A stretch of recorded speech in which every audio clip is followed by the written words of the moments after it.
જે આજે આપણા દેશ માટે ઐતિહાસિક દિવસ છે, કારણ કે આપણા પ્રધાનમંત્રી નરેન્દ્ર મોદી સાહેબના કાર્યકાળના 4399 દિવસ કરીને આજે આપણા દેશના સૌથી લાંબા સમય રહેતા પ્રધાનમંત્રી બન્યા આપણા મોદી સાહેબ.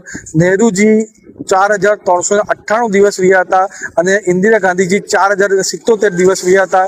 ત્યારે આજે આપણા મોદી સાહેબની એક મોટી સિદ્ધિ છે અને જે આ 12 વર્ષમાં જે એમણે વિકાસના માટે કામ કર્યું છે, દરેક રાજ્યો માટે કામ કર્યું છે, દરેક વર્ગો માટે કામ કર્યા છે, એ પૂરા વિશ્વ માટે પ્રેરણાદાયી છે. ત્યારે આજે ખાસ કરીને આપણે વલસાડ ડાંગ લોકસભા અંતર્ગત આવતું વાપી બુલેટ ટ્રેન સ્ટેશન ખાતે અમે આ જે પ્રગતિ પંથ, અમારું વિકાસ પંથની મુલાકાતે આવ્યા છે, કારણ કે આ મોદી સાહેબનો ડ્રીમ પ્રોજેક્ટ છે કે આપણે અમદાવાદથી લઈને મુંબઈ લગીને જે બુલેટ ટ્રેન આપણું સપનું છે એનું જલ્દીથી સાકાર થવાનું છે. ને પહેલું સેક્શન સુરતથી બિલ્લીમોરા આપણો સરકારનો ટાર્ગેટ છે કે 15મી ઓગસ્ટ 2027ના પહેલાં ચાલુ કરીએ અને પછી બીજું સેક્શન સુરતથી વાપી સ્ટાર્ટ થશે.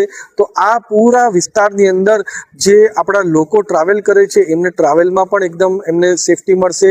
સાથે સાથે સમયમાં 15થી 20 મિનિટની અંદર જ સુરતથી બિલ્લીમોરા અને 25થી 30 મિનિટમાં સુરતથી વાપી પણ પહોંચી હશે. અને જ્યારે પૂરું સેક્શન તૈયાર થશે ત્યારે અમદાવાદથી લઈને મુંબઈ લગીને 2 કલાકની અંદર જ એ પહોંચી